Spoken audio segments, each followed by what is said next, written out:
నెల్లూరు నగరాన్ని ఒక మోడల్ సిటీగా తీర్చిదిద్దడమే లక్ష్యంగా మంత్రి పొంగూరు నారాయణ అభివృద్ధి ప్రస్థానాన్ని పరుగులు తీస్తున్నారు. గత ప్రభుత్వాల నిర్లక్ష్యం వల్ల కునారిల్లిన నగర వ్యవస్థను చక్కదిద్దుతూ భవిష్యత్తులో వరద ముప్పు అనేది లేకుండా చేసేందుకు భారీ మాస్టర్ ప్లాన్ను అమలు చేస్తున్నారు.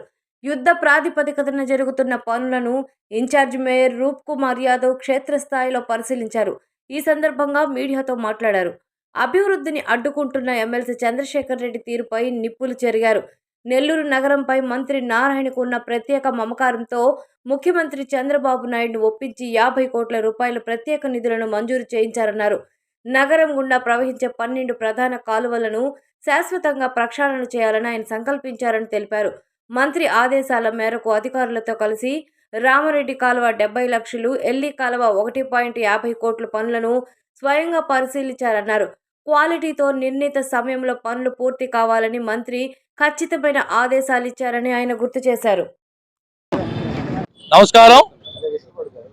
ఈరోజు నెల్లూరు నగరపాలక సంస్థ పరిధిలో ఏదైతే ప్రధానంగా పోతున్నటువంటి కాలువలు, గతంలో ఎప్పుడు వరదలు వచ్చినా తుఫాను వచ్చినా నెల్లూరు నగరం కొన్ని ప్రాంతాల్లో అయితే 1వ అంతస్తు వరకు మునిగిపోయిన పరిస్థితి ఉందో, ఇదంతా కూడా దృష్టిలో పెట్టుకొని గౌరవ మంత్రివర్యులు డాక్టర్ పొంగూరు నారాయణ సార్ గారు ముఖ్యమంత్రి గారితో మాట్లాడి ప్రత్యేకించి 50 కోట్ల రూపాయల నిధులు తీసుకొచ్చి నెల్లూరు నగరం గుండా ప్రవహించే 12 కాలువలు కంప్లీట్గా పుడికి తీసి ఎక్కడా కూడా నీటికి అవరోధాలు లేకుండా నీరు పోయేదానికి పక్కాగా డ్రైన్స్ నిర్మాణానికి శ్రీకారం చుట్టడం జరిగింది.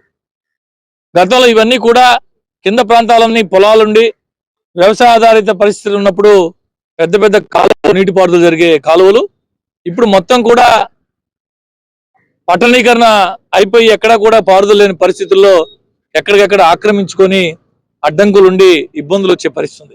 అయితే నారాయణ సార్ గారు చాలా స్పష్టంగా అధికారులకు ఆదేశించున్నారు. ఎక్కడా కూడా పేదవాడు ఇబ్బంది పడకూడదు. 10 మందికి ఉపయోగపడే పని చేసేటప్పుడు ఒకవేళ నిజంగా ఇబ్బంది పడే పరిస్థితి ఉంటే ఆ పేదవాడికి ఖచ్చితంగా న్యాయం చేసిన తర్వాత ఆ పని చేయమని చెప్పి చాలా స్పష్టంగా అధికారులకు ఆదేశాలు ఇచ్చున్నారు. ఈరోజు ఉదయం ఇక్కడ మేము రామిరెడ్డి కెనాల్ అంటాం, దీన్ని రామిరెడ్డి కాలువ అంటాం. రామిరెడ్డి కాలువ పనులు జరుగుతూ ఉన్నాయి, మీరు కూడా చూశారు. ఇది 60 మీటర్ల పొడవుతో ఈ పని జరుగుతూ ఉంది. 70 లక్షల రూపాయల వ్యయంతో 60 మీటర్ల పొడవుతో ఈ రామిరెడ్డి కెనాల్ పని జరుగుతూ ఉంది. ఇదే విధంగా దీని పక్కనే ఎల్లి కాలువ, ఇది 225 మీటర్లు, 1,50 లక్షల రూపాయలతో ఇది కూడా పని జరుగుతూ ఉంది. ఈ 2 కాలువలు ఈరోజు పరిశీలనకి అటు ఇరిగేషన్ అధికారులు, మున్సిపల్ అధికారులు, టౌన్ ప్లానింగ్ నగరపాలక సంస్థ సిపి గారు, స్థానిక నాయకులు అందరితో కలిసి ఇక్కడ పరిశీలన చేయడం జరిగింది. పనులు శరవేగంగా జరుగుతున్నాయి. నారాయణ సార్ గారు ఏ పని చేసినా, ఏ పని చేపట్టినా టైం మౌంట్తో ఎప్పటి లోపల పూర్తి చేస్తామని చెప్పి మరి ఆదేశాలు ఇస్తున్నారు. ఖచ్చితంగా రాబో రోజుల్లో నెల్లూరు నగరంలో ఉండిపోయే 12 ప్రధాన కాలువలు అన్ని రకాలుగా పూర్తి చేస్తారు. చిన్న ఇబ్బందులు వచ్చినా, ఇప్పుడు ఏదైతే 8 కాలువలు పనులు జరుగుతున్నాయి, ఎక్కడా కూడా చిన్నపాటి ఇబ్బంది రాకూడదని ఏదైతే చాలా క్లియర్గా ఉన్నాయో, ఇబ్బందులు లేకుండా ఉన్నాయో, అడ్డంకులు లేకుండా ఉన్నాయో అవన్నీ కూడా స్టార్ట్ చేసి పనులు మొదలుపెట్టి జరుగుతూ ఉన్నాయి. అందులో భాగంగానే ఈరోజు ఈ 2 కాలువలను కూడా పరిశీలించడం జరిగింది.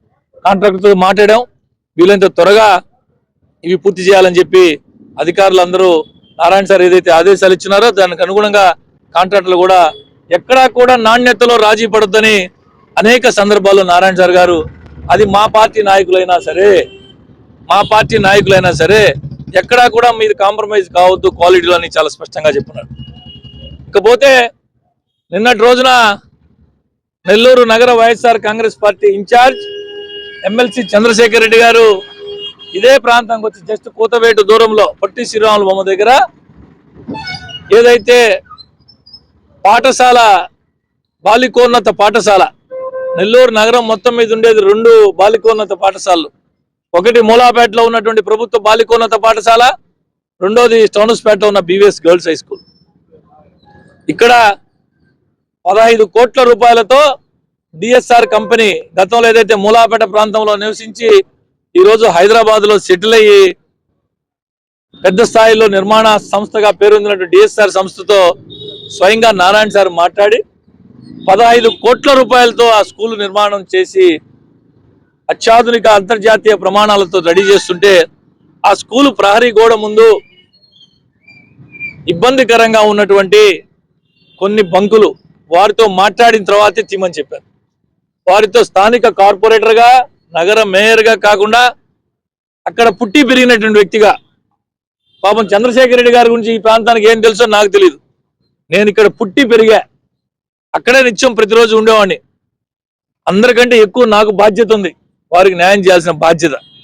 నేను వాళ్ళకి చెప్పాను చాలా స్పష్టంగా.